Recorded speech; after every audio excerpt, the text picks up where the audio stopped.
So now we start talking about the individual components in the system. This is the scrubber. This is air coming from here, from the drying chamber.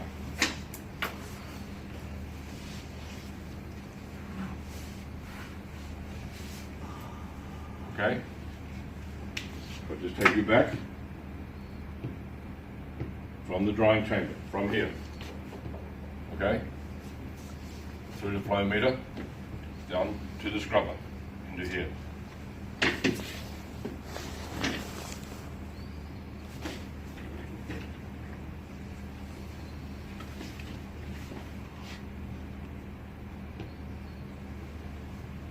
In the scrubber, we also add water here. 8 standard litres per minute into here. Okay? 8 standard litres per minute. It has a regulating valve. It also has a flow meter valve here to make sure we have the right amount of water going into the scrubber. Inside the scrubber, we have 2 big stainless steel mesh filters here. These filters are designed in a special way to give a lot of surface area. If you have a lot of surface area, the filter holds water. It holds the water. If you take this filter out, put it in the bucket of water, and pull the filter out, the water will stay, and you'll see it drain out. Okay, it actually, because of its surface area, it holds water. So when holding water, it also cleans the air and cleans the water. So we need to clean the air coming in from the septic chamber, and we need to clean the water coming in from the process. So the scrubber, it's, as its name says, we scrub the air and we scrub the water to clean it. We'll pull this out so you can have a look at this. Okay? It's quite easy to pull out. Because during your weekly care, not weekly care, TPMS service, you have to remove this for cleaning. It's good to hold these extra ones in stock, because you can take one out and you can put it in an acid bath and clean it and then reuse it. Or you take it home, fantastic for cleaning barbecues. The best thing ever for cleaning a barbecue. I do not have any. Okay, so the scrubber purpose, scrub the air, scrub the water, then the scrubber then takes the water to the water ring compressor. Okay, to the water ring compressor. So the first item is the scrubber. I'll come back to the separator. So now we have the water ring compressor. I would have called it a vacuum pump. Yes, same shit. Same thing. Same shit. Blows one, sucks the other. Yes, it's the same shit. But in Tetra Pak for many years, we've always called it a water ring compressor. So it allows air and water to come in a big area and then pumped out in a small area. I have a video, I'll show you how this, it's an old Nash pump, how it works. So what's important inside the compressor is the vane is offset from the housing. So the vane is, as the vane is offset from the housing, it creates this big inlet, small outlet. But the water, when we bring it in, it goes out in centrifugal force. As it moves out in centrifugal force, we then create this opening, a narrow opening here. So big inlet, small outlet. Okay. This is the easiest way for an aseptic system to create a pressure in the system. So we've never ever used anything like a vane pump or a vacuum or an air pump or anything. We've used this for years, since 1954. Correction, since 1952, we've been using this pump. The only thing that's changed from the early machines to today, now this is frequency control. Okay, we control the speed. That's the only thing that's changed. The pump has never changed. It's always been the same pump. We only changed the speed now to change the output. No water, no pressure. That's why on the machine, when you step up, before you step up the machine, you need air and you need water. Water for the water recompressor. Okay, to start. Is that okay? Yep. Good. I'll come back to the next one, the water separator. Before it goes to the scrubber, then to the compressor, then to the water separator. So from the from the compressor, so this comes from the compressor. Okay. I can't remember 0.27 bar or something like that. Over all my years, I don't care as long as I don't have an alarm. Yeah. Yeah. So this is coming from the compressor. So mixed from the compressor, we have air and water mixed together. So then we come into the water separator. If we look down this way, then you will see the inlet is offset. So we create a spiral of air and water inside the water separator. So when we create this spiral here, the heavy parts of the air-water mixture, the water will fall down when the water gets in contact with the filter. This is the same filter that's in contact with the scrubber. So by the airflow and the spiral action, we then push air and water this way. But because of this filter now and its surface area, we hold a lot of water. So by holding a lot of water here, then it captures the water, then under weight of the water, then falls down. So the water just doesn't come in here and go out. The water and air mixture comes together and it spirals. So as it's spiraling out, the water and air comes in contact with the filter. The filter holds the water. When we have enough water in the filter, it then drops down. Okay, drops out.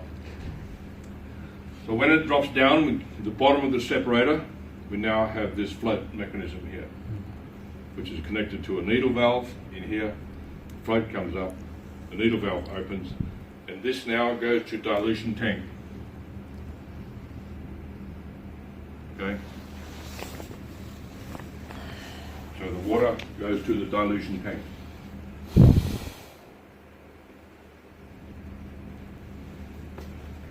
From here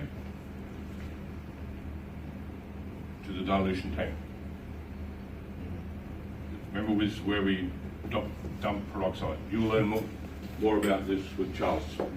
They cover all this in TPA Basic. But I will probably cover 60% of it anyway in this.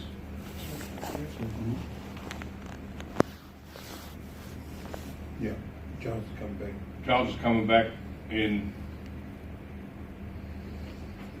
4 weeks' time, I think. Or next week. Next week. Exactly. He's coming back anyway. Yeah.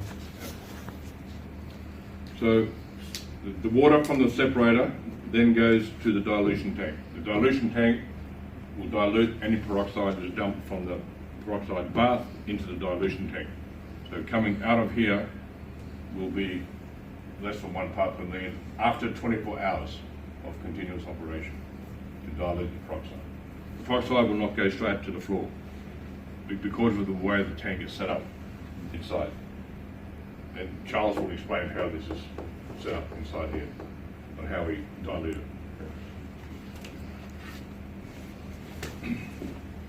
So, water separator.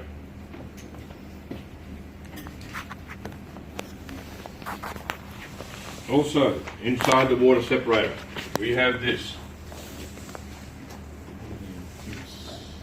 level detector. Level.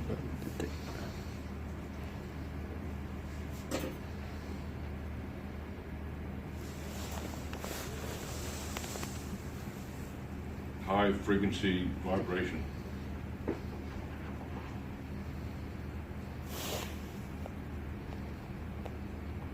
This looks like a tuning fork. We'll pull this out and have a look. It almost looks like a tuning fork. It's just 2 prongs. isn't Two it? prongs.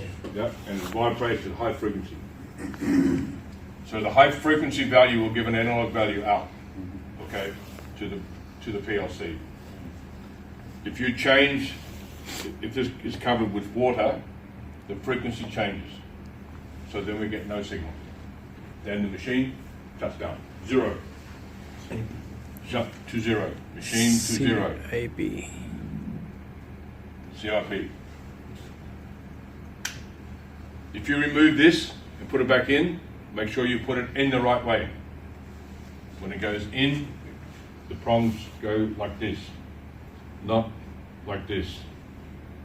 So don't move this around so that this is rotate 180 degrees, because then water sits on here and sits on here.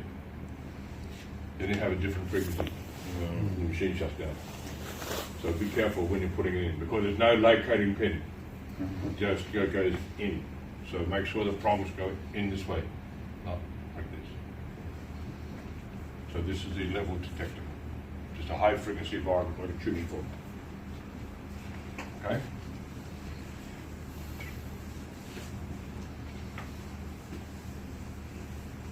This is overhauled during TPMS, whether it's 1,000 hours or 1,500 or 2,000, I don't know, I can't remember. Okay? Watering compressor. Now we have sterile airflow meter. So coming from your septic chamber, here we have the flow meter. Here. It's the same type that's in the filling system. Here. It measures flow. This measures airflow and product flow. This measures airflow only. Okay? So, here. Remember, I opened up that window. I think it had top limit was 1,500 PA, and the bottom was 100 PA. We had this area. When I opened up the teapot, that's from here, measuring the flow.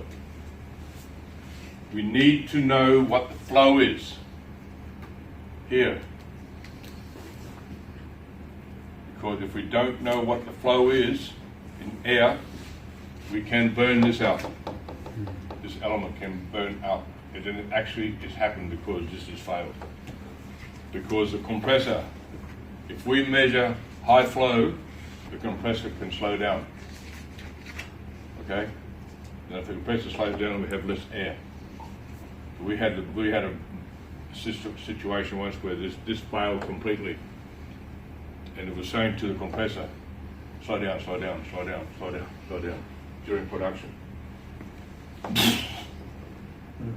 There was no air going through here, and it just blew up. So we need to know what the airflow is to control the speed here. Okay.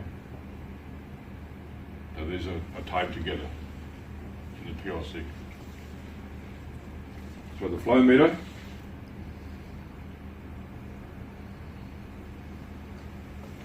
operates on a vortex principle. So here we have the flow meter, and depending on the flow, how much the vortex moves with the airflow. I've got a good video of this to show you how this works also. So depending on the flow here, and you get a signal back to say what the airflow is. Okay. So it just creates vortexes around this block here. So the higher the flow, the more vortex flow you have. Okay. But I have a good video of this, how this works. So that's the flow meter. Then we have the heat exchanger. The heat exchanger is a air on metal heat exchanger. So we have inlet here. Where's this coming from? From the water, from the separator, okay? Via the heat exchanger valve, but this is coming from the water separator. So cold air coming in, going down to the superheater, then out of the superheater, and then regulated air going out here. During heat sterilization, this is taken out of the circuit completely. We have bypass straight to the heat separator and out. There's no cold air coming in during heat sterilization because we want to reach 280 degrees ASAP. It's only when sterilization is finished, we move the heat exchanger valve. Remember I said downstairs just before lunch, it goes from 0% to 100%. So when we are at full bypass, we want heat as quick as possible at sterilization point, okay? So how's it work? On the inlet side, we have a lot of vanes, a lot here, okay? And on the outset line, we don't have as many, we have smaller here. So this is designed, this is number 1, I think this is 2, we can look on them, I can never remember. 3, 4, and it's actually numbered. If you put this in back to front, it will not work. You will not be able to control temperature, and you can put it in back to front and upside down. So in the MM it says number 1 should be here, number 4 should be here, number 2 should be here, number 3 should be here. It's actually stamped on the heat exchanger if you take it out, because you need to check it once every 5,000 hours for pressure test it, make sure it's not leaking. So this is the heat exchanger, air on metal on air heat exchanger. These plates in here are very thin, very thin. So when we pressure test this, no more than 0.5 bar, regulated. So when you hook up air to this to pressure test, you must have regulated air off, then bring it up to 0.5 bar, no more. You take it to 1 bar, Wayne's going to buy a new one. You want to take off the It's bloody painful because I want to learn, but I need one hour to hit 2 kilometres down there. We were talking about it last night. So, part of your, whether Tetra Pak does it or you guys do it, you need special test equipment for this. You can order it. You can order it if you want, or you let Tetra Pak bring it to you. So it's a special plate that sits on here, and a special plate that sits on here, and then you have air on, and then you block here. And you submerge this in water. Okay? Then you should not have any air bubbles coming out. If you have air bubbles coming out, you throw it in the bin, $10,000, you can have a new one. $10,000. $10,000. You can have a new one. Just for a car. When we first got TBA 9 in the field, from TBA 3 to TBA 9, this is when we first come across this heat exchanger. And in the maintenance manual, it said pressure test. Okay, pressure test. And in most factories, we have 4 to 6 bar. Okay, pressure test. Put it in, and you've seen it. It blew up like a balloon, and it cracked. All the weldings all around the side. Okay. But the guy that was doing it, the guy that was doing the testing, he didn't realise what was it. This was the very first machine. There's about, we had people from Sweden, people from Australia, people from America, because this was the first machine to be overhauled with this type of thing. But there were no procedures written. There were no procedures. Nothing. No test procedures at all written on any of the machines when it first came out. Nothing. So when this was the first machine, to see how the wear in the machine was, all these technical writers, the specialists were coming out and everything, and they didn't mention anything about this. So the guy went away and tested, come back and said, did a leak, and he said, fuck, did it? Air pissing out of here, you know. Because he had it submerged in water. Yeah. And he just, fuck, look at the air coming out of that. Fuck, okay. So anyway, because it was a major service, we had another one. We had a new one. We had a brand new one on site, okay? And one of the technical writers said, we should write a procedure on this because we don't know how much air it can take. And so they went, oh, okay. So we went home to put it in the bin, and they had 4 to 6 bar. They had the regulator open. The regulator wouldn't close. Put 4 to 6 bar on. Fuck, this one's leaking too. So in a matter of half a day, we destroyed 20 grams worth of superheater. Nice. Okay. So then the procedure got written up. Update. Okay. Air on, regulator closed, open air to 0.5 a bar. Then no more, and then leave it sit for 1 minute. We should have no bubbles coming out of here. So if you have bubbles coming out, there's something wrong. It also has to be cleaned. So to clean it, it has to be immersed in acid and circulate, because this gets a whole lot of hydrogen peroxide residue and calcium from the water inside here. So it has to be cleaned, and it has to be cleaned in a bath. Okay. So this may look like something really simple, just a fucking heat exchanger. But if it's not treated right or installed right, it can give you heaps of trouble. We've had a lot of sterilities over the years because of this. Because you got shit air coming in, instead of the air going to the superheater, it's going straight into the system. Yeah. So the air is still full of bugs. So it created other sterilities. Okay? So this is the heat exchanger. We will not remove this from the machine, because when you remove it, you have to replace the gaskets. And they're a special gasket.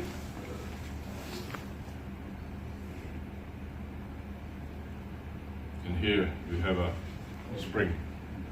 And then when we tighten the gasket up, then this tightens down. Tightens down across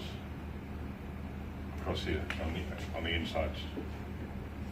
So when you remove this, you should replace the gaskets. It's a metal gasket. It's a special gasket. They used to be fibre once, fibre gaskets, but they found that the fibre was ending up in the sterile air system. Shit. Okay, so now they're a special gasket. Okay?